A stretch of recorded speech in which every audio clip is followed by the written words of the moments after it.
آج ہم اس مبارک جگہ کے بارے میں جانیں گے جہاں پر نبی کریم صلی اللہ علیہ وسلم نے غزوہ احد جاتے ہوئے راستے میں پڑاؤ ڈالا تھا اور نماز ادا کی تھی اور رات بھی گزاری تھی۔ مسجد نبوی شریف سے مشہد سیدنا امیر حمزہ یعنی جبل احد کی طرف جاتے ہوئے یہ مسجد بائیں ہاتھ پر آتی ہے۔ اس کے اوپر 2 گنبد تعمیر کیے گئے ہیں۔ یہ ایک گلی میں مین روڈ سے 50 یا 60 میٹر کے فاصلے پر اندر کی طرف واقع ہے۔ 2002 میں اس کے سامنے کی عمارت گرا دی گئی ہے اور اس وقت یہ کھلا سا میدان ہے اور دور ہی سے مسجد نظر آ جاتی ہے۔ جب رسول اللہ صلی اللہ علیہ وسلم غزوہ احد کے لیے نکلے تو پہلا پڑاؤ اس مقام پر ہوا تھا جہاں رسول اللہ صلی اللہ علیہ وسلم نے اپنا خیمہ لگوایا تھا۔ وہاں 2 متصلہ ٹیلے ہوا کرتے تھے۔ ترکوں نے اس مسجد کے اوپر 2 گنبد تعمیر کروا دیے تھے۔ یہ دونوں گنبد شاید ان دونوں ٹیلوں کی یاد میں تھے جو کہ کبھی وہاں ہوا کرتے تھے، یا پھر اس علاقے کی نسبت سے جس کو شیخین کہا جاتا تھا ایسا کیا گیا تھا۔ فیروز آبادی لکھتے ہیں کہ اس مقام پر ایک چھوٹی سی مسجد تعمیر کر دی گئی جہاں پر رسول اللہ صلی اللہ علیہ وسلم نے نماز ادا فرمائی تھی۔ رسول اللہ صلی اللہ علیہ وسلم نے اپنی 2 نمازیں اس مقام پر ادا فرمائی تھی۔ اس کے علاوہ علی الصبح آپ صلی اللہ علیہ وسلم نے اسی جگہ سے ہتھیار بندی کی تھی اور 2 زرہیں زیبتن فرمائی تھی۔ زرہ کے لیے عربی لفظ درع ہے۔ اسی مناسبت سے اس مسجد کو مسجد درع بھی کہا جاتا ہے۔ اس کے علاوہ اسے مسجد بداعی بھی کہا جاتا رہا اور اسے مسجد شیخین بھی کہتے ہیں کیونکہ جہاں یہ مسجد واقع ہے اس جگہ کا نام شیخین ہے۔ مطری کہتے ہیں کہ نبی کریم صلی اللہ علیہ وسلم نے اس مسجد میں نماز ادا فرمائی۔ آپ نے یہاں رات گزاری اور ہفتے کی صبح کو احد تشریف لے گئے۔ اسی روز احد کی جنگ نصف شوال 3 ہجری کو ہوئی۔ اس پڑاؤ کے دوران رسول اللہ صلی اللہ علیہ وسلم نے اپنی حربی تیاریوں کا معائنہ فرمایا تھا۔ حضرت صلی اللہ علیہ وسلم نے حربی قوت کے لیے جسمانی قابلیت رکھنے والے افراد کو ساتھ جانے کی اجازت مرحمت فرمائی۔ لشکر اسلام کے ساتھ اس وقت چونکہ بہت سے بچے بھی شوق جہاد میں چلے آئے تھے، لیکن چونکہ وہ بہت کم عمر تھے رسول اللہ صلی اللہ علیہ وسلم نے ان کو ساتھ چلنے کی اجازت نہیں دی تھی۔ ابن سعد نے طبقات الکبریٰ میں روایت نقل کی ہے۔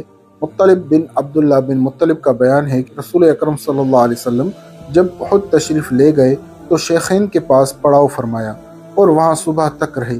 وہاں ام سلمہ ایک بنا ہوا بکری کا بازو لے کر آئیں جسے آپ نے تناول فرمایا۔ پھر انہوں نے کھجوروں کو پانی پیش کیا جو آپ نے نوش فرمایا۔ پھر ایک اور شخص نے لے کر پیا۔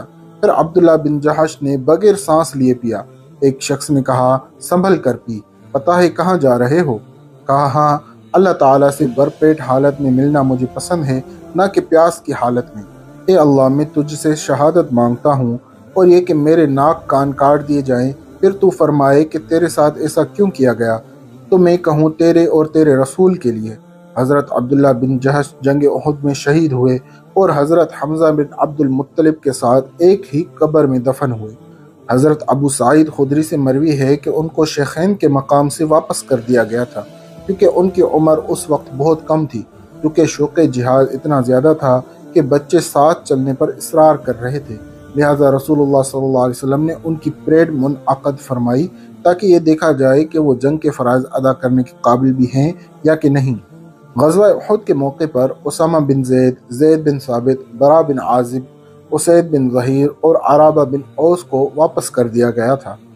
وہ مشہور واقعہ بھی جس میں ایک نابالغ بچہ حضرت رافع بن خدیج اپنے پاؤں کی انگلیوں کے بل کھڑا ہو گیا تھا تاکہ اس کا قد لمبا نظر آئے، اسی مقام پر ہوا تھا، جبکہ ایک اور بچہ جو کہ اس سے قوی تھا مگر نابالغ ہونے کی وجہ سے مسترد ہو گیا تھا، وہ حضرت سمرہ بن جندب تھے جنہوں نے احتجاج کیا کہ ان سے فروتر نابالغ کو اجازت دے دی گئی تھی، لہذا انہوں نے چیلنج دے دیا کہ ان کا مقابلہ کروایا جائے۔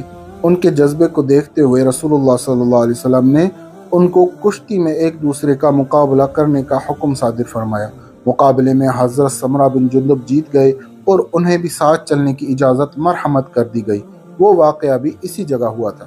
300 منافقین کے گروہ کو لے کر رئیس المنافقین عبداللہ بن ابی بن سلول نے عساکر اسلام سے علیحدگی اختیار کر لی اور مدینہ طیبہ کا رخ کر لیا۔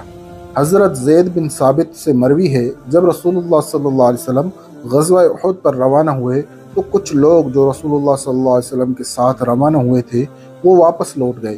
اصحاب کرام رضوان اللہ علیہم اجمعین اس بات پر دو گروہوں میں بٹ گئے تھے۔ ایک گروہ یہ کہتا تھا کہ ہم دشمن کا مقابلہ کریں گے، جبکہ دوسرا گروہ کہہ رہا تھا ہم ان سے نہیں لڑیں گے۔ اس وقت وحی الہی کا نزول ہوا۔ اللہ تعالیٰ کا ارشاد ہے، پھر تمہیں کیا ہو گیا کہ منافقین کے بارے میں تم دو گروہ بن گئے، حالانکہ انہوں نے جیسے کام کیے ہیں ان کی بنا پر اللہ نے ان کو اوندھا کر دیا ہے۔ کیا تم یہ چاہتے ہو کہ ایسے شخص کو ہدایت پر لاؤ جسے اللہ گمراہی میں مبتلا کر چکا، اور جسے اللہ گمراہی میں مبتلا کرے اس کے لیے تم ہرگز کبھی کوئی بھلائی کا راستہ نہیں پا سکتے۔ اس پر رسول اللہ صلی اللہ علیہ وسلم نے فرمایا، یہ توبہ ہے جو کہ ہر ایک کو اس کے گناہوں سے صاف کر دیتا ہے، جیسا کہ ایک بھٹی چاندی کو اس کے کھوٹ سے الگ کر دیتی ہے۔ یہ واقعہ بھی اسی جگہ ہوا تھا۔